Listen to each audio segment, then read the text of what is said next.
Hello friends, welcome to cook with Sumitra. இன்றைக்கி வீடியோவில் chicken biryani எப்படி செய்யலாம்னாக்க பார்க்க போகிறோம். ஃப்ரெஷ்ஷாக மசாலா அரைச்சி இதே போல் செஞ்சு பாருங்கள். நல்லா உதிரி உதிரியாக இருக்குங்க. வாங்க எப்படி செய்யலான்னு பார்க்கலாம். பிரியாணி செய்ய ஒரு ஃப்ரெஷ்ஷான ஒரு மசாலா அரைச்சி சேர்த்துக்க போகிறோங்க. ஸ்டவ் ஆன் பண்ணிவிட்டு ஒரு கடாயை வச்சுக்கோங்க. கடாய் நல்லா சூடானதும் 2 ஸ்பூன் மல்லி, 1 ஸ்பூன் ஜீரகம், 1 ஸ்பூன் சோம்பு, 1 ஸ்பூன் மிளகு சேர்த்து நல்லா வறுத்து விட்டுக்கோங்க. மிதமான தீயிலே வச்சு நல்லா வறுத்து விட்டுக்கோங்க. பாதி அளவு வறுபட்டு வந்ததும் இது கூடவே ஒரு சின்ன துண்டு பட்டை, 4 ஏலக்காய், 4 கிராம்பு, ஒரு ஸ்டார் எண்ணெய் சேர்த்துக்கோங்க. கொஞ்சமாக கல்பாசி சேர்த்து நல்லா வறுத்து விட்டுக்கோங்க. நல்லா வறுபட்டு வந்ததும் வேற ஒரு பாத்திரத்தில் நம்ம மாற்றி வச்சுக்கோங்க. நல்லா வறுபட்டு வந்தாச்சுங்க. இது வேற ஒரு பாத்திரத்தில் மாற்றிக்கலாம். இது கூடவே நான் இன்றைக்கி காஷ்மீரி மிளகாய் சேர்த்து வறுத்துக்கிறேங்க, கலருக்காக. அப்படி இல்லைனா நார்மல் மிளகாய் கூட நம்ம சேர்த்துக்கலாம். நல்லா சேர்த்துட்டு நல்லா ஆறுனதும் நல்லா மிக்ஸி ஜாரில் சேர்த்து நல்லா பவுடராக அரைச்சி எடுத்துகிட்டு வந்துக்கோங்க. இன்றைக்கி பிரியாணி செய்யறதுக்கு நல்லா 3/4 கிலோ சிக்கன் நல்லா கழுவி சுத்தம் பண்ணி வச்சுருக்கேங்க.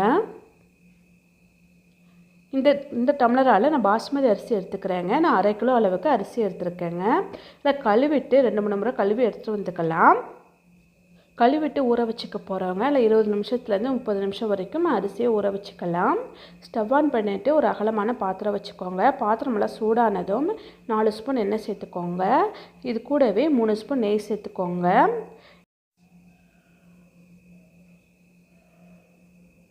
எண்ணெய் நல்லா சூடானதும் சின்ன துண்டு பட்டை, 3 கிராம்பு, ஒரு பிரியாணி இலை, 2 ஏலக்காய் சேர்த்துக்கோங்க.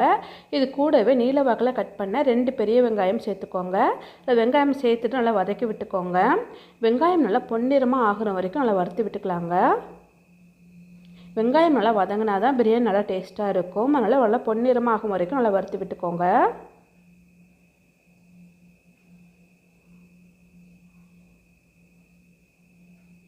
வெங்காயம் நல்லா வதங்கிடுச்சு. இது கூடவே 2 ஸ்பூன் இஞ்சி பூண்டு பேஸ்ட்டு சேர்த்துக்கோங்க. 2 டேபிள் ஸ்பூன் அளவுக்கு சேர்த்துக்கோங்க. இஞ்சி பூண்டு பேஸ்ட்டு சேர்த்துட்டு நல்லா பச்சை வாசனைலாம் போகும் வரைக்கும் நல்லா வறுத்து விட்டுக்கோங்க. எண்ணெயில் பிரிஞ்சு வந்துருச்சு பாருங்கள். நல்லா இஞ்சி பூண்டு பேஸ்ட் நல்லா வதக்கி விட்டாச்சு. இது கூடவே 2 தக்காளி எல்லாம் கட் பண்ணி சேர்த்துக்கோங்க. 2 பச்சை மிளகாய் கட் பண்ணி சேர்த்துட்டு நல்லா வதக்கி விட்டுக்கோங்க. தக்காளி ஒரு பாதி அளவு வதங்கி வந்ததும் இது கூடவே ஒரு கைப்பிடி அளவுக்கு புதினா சேர்த்துக்கோங்க. ஒரு கைப்பிடி கொத்தமல்லி சேர்த்துக்கோங்க. நல்லா நறுக்கிய கொத்தமல்லி சேர்த்துட்டு நல்லா வதக்கி விட்டுக்கோங்க. இப்போ தக்காளி எல்லாமே நல்லா மசிஞ்சு வதங்கி வரணுங்க. இப்போ தக்காளி எல்லாமே நல்லா வதங்கி வந்துடுச்சுங்க. இப்போ நம்ம மசாலா பொருட்கள் சேர்த்துக்க போகிறோங்க. 1/2 ஸ்பூன் அளவுக்கு மஞ்சள் தூள் சேர்த்துக்கோங்க. ஒரு 2 ஸ்பூன் தனி மிளகாய் தூள் சேர்த்துக்கோங்க. 1 ஸ்பூன் நம்ம ஏற்கனவே அரைச்சி வச்சோம்ல மசாலா சேர்த்துக்கோங்க. நல்லா சேர்த்துட்டு நல்லா கலந்து விட்டுக்கோங்க.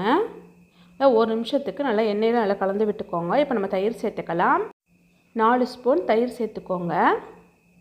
தயிர் சேர்த்துட்டு நல்லா கலந்து விட்டுக்கோங்க. ஒரு 2 நிமிஷமாவது தயிரை நல்லா மிக்ஸ் பண்ணி நல்லா கலந்து விட்டுக்கோங்க.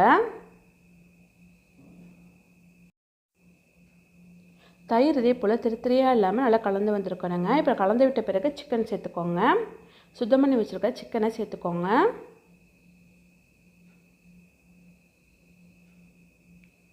சிக்கன் சேர்த்துட்டு நல்லா கலந்து விட்டுக்கோங்க.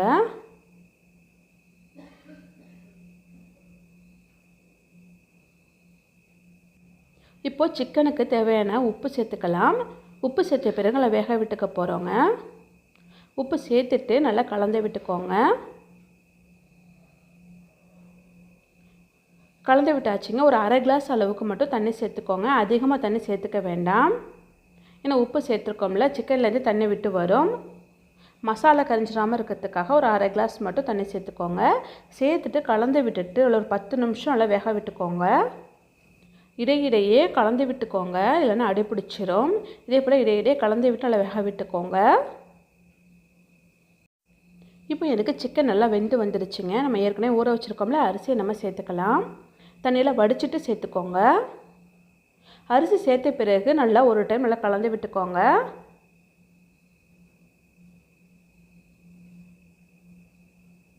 கலந்து விட்ட பிறகு நம்ம தண்ணி சேர்த்துக்க போகிறோங்க. நம்ம 2 கிளாஸ் அரிசி எடுத்துருக்கோம். அதுக்கு 3 கிளாஸ் தண்ணி சேர்த்துக்கோங்க. 1 கப் அரிசி எடுத்திங்கன்னா 1.5 கப் தண்ணி சேர்த்துக்கோங்க. கரெக்டாக இருக்கும். நம்ம பாஸ்மதி அரிசி எடுத்துருக்கோங்க. இப்போ தேவையான உப்பு சேர்த்துக்கலாம். நம்ம ஏற்கனவே சிக்கனுக்கு உப்பு சேர்த்துருக்கோம். இப்போ அரிசிக்கு மட்டும் உப்பு சேர்த்துட்டு கலந்து விட்டுக்கோங்க. கலந்து விட்டு அதில் மூடி போட்டு அதில் வேக விட்டுக்க போகிறோங்க. ஒரு 5 நிமிஷம் அப்படியே விட்டுருங்க, வேகட்டும். இப்போ பார்த்தீங்கன்னா அதில் கொதிக்க ஆரம்பிச்சிருச்சு. இப்போ ஒரு டைம் நல்லா கலந்து விட்டுக்கோங்க. உப்புலாம் சேர்த்துருக்கோம்ல, அதனால் ஈவனாக கலந்து விட்டுக்கோங்க. இது கூடவே அரை மூடி லெமன் புழிஞ்சு விட்டுக்கோங்க. கொஞ்சமாக புதினா இலைகள் சேர்த்துக்கோங்க. 2 ஸ்பூன் நெய் சேர்த்துக்கோங்க. நம்ம ஏற்கனவே ஃப்ரெஷ்ஷாக மசாலா அரைச்சி வச்சோம்ல, அது 1 ஸ்பூன் சேர்த்துக்கோங்க.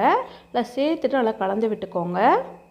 இன்னுமே நமக்கு தண்ணி நல்லா குறைஞ்சி வரணுங்க. நல்லா அரிசி நல்லா வெந்து வரணும். கலந்து விட்ட பிறகு ஒரு மூடி போட்டு வேக விடுங்க.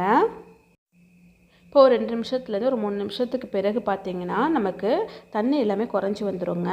இதே போல் அரிசி தண்ணி எல்லாமே கலந்து ஒன்று சேர்ந்து வந்திருக்கு பாருங்கள்.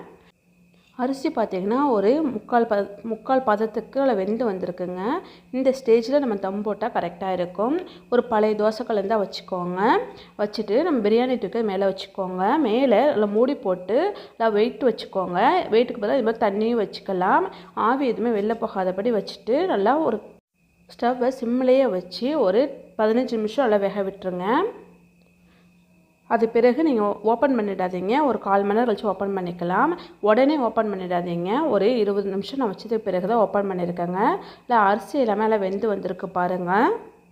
அரிசி எதுவுமே குழையலை, ஆனால் வெந்து வந்திருக்கு பாருங்கள். சூப்பரான சிக்கன் பிரியாணி ரெடி ஆகிடுச்சு பாருங்கள். இல்லை உதிரி உதிரியாக இருக்குல்ல. சிக்கனுமே நல்லா வெந்து வந்துடுங்க இதே மாதிரி செய்யும் பொழுது. இதே போல் நீங்களும் செஞ்சு பாருங்கள், ரொம்பவே சூப்பராக வரும். இதே போல் ஃப்ரெஷ்ஷாக மசாலா அரைச்சி செஞ்சுருக்கோம்ல, சிக்கன் பிரியாணி ரொம்பவே டேஸ்ட்டாக இருக்கும். இதே போல் ஒரு முறை நீங்களும் செஞ்சு பாருங்கள். செஞ்சு பார்த்துட்டு எப்படி இருந்துச்சுன்னு கமெண்ட்ஸ் பண்ணுங்கள்.